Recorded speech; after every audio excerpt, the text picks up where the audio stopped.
Power has been cut to all of South Australia as wild storms lash the state. The city was a scene of absolute chaos. With no traffic lights, cars were gridlocked. Ongoing weather chaos has stretched emergency crews to the limit. The weather on the 28th and the scale of impact was unprecedented in South Australia's history. We saw a series of 11 tornadoes in the mid-north of the state, and 23 high-voltage power lines were down. That day is always going to stick in my mind because it was our daughter's 16th birthday. I am a wife and mum of 3. I'm also a journalist for a national breakfast television program. From a work perspective, it was just chaos. The depth of the impact is difficult to fathom until you've experienced it as a community. So even something as simple as accessing cash from an ATM becomes complex. I was watching the power drain on my phone and thinking I had to report on the blackout the next morning. We're not sure how safe it is to drive on the streets because they're pitch black. All hospitals went on to backup power, but a number of the hospitals had their gensets fail. There was some tragic consequences with the loss of some embryos that were in refrigeration, and those human impacts are really significant. We're a first world country. How could it be that an entire state is without power? It was absolutely laughable. My recollection is that there was a lot of finger pointing at the time, in fact, as to who was actually at fault. When the storm came through, it blew over some power lines and it just asked too much of the power system that was set up by the Australian Energy Market Operator. The federal government has blamed renewables. It had nothing to do with renewables at all. It was fundamentally a storm, but unfortunately the market operator didn't prepare the power system for a storm event. They just ran it as if it was a sunny Sunday afternoon. It was never going to work. We had another outage in December. That's probably a worse time as far as temperature goes because it was hot. So everyone loses their cooling. On the 8th of February, we had another blackout. Then the evaluations began to occur. We'd had this period really of 10 years of underinvestment in our electricity market. And so you had about 13 coal-fired power stations close, and that was causing increases in price and eventually reductions in reliability in the system. And so the question really became, what was the solution? It was at that point that we then formulated the State Energy Plan. We were sitting there in March. Something had to be in place by the 1st of December.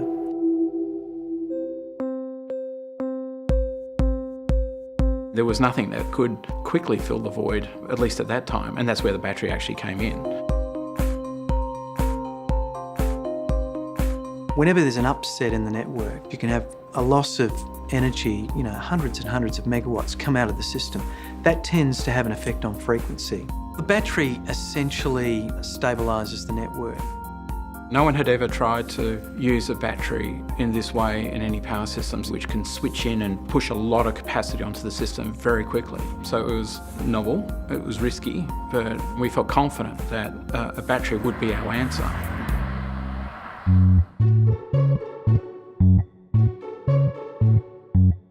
Sorry, I'm looking a bit formal today. My name is Mike Canterbrooks. I'm the co-founder and co-CEO of Atlassian. There was an article about Lyndon Rive, who was at the time the head of storage technology for Tesla, and happened to be asked, did he think that they could solve the problem that they'd been having with rolling blackouts at an industrial scale? And he just happened to say, yeah, sure, we could do that. So I was at home late one night and rather frustrated with some things and started sending out tweets. Lyndon and Elon Musk, how serious are you about this bet? If I can make the money happen in the politics, can you guarantee 100 megawatts in 100 days? He replied, Tesla will get the system installed and working in 100 days from contract signature, or it is free. Is that serious enough for you? I responded, legend, you're on, mate. Give me 7 days to try to sort out the politics and the funding. Direct message me a quote for approximately 100 megawatt cost, mates rates.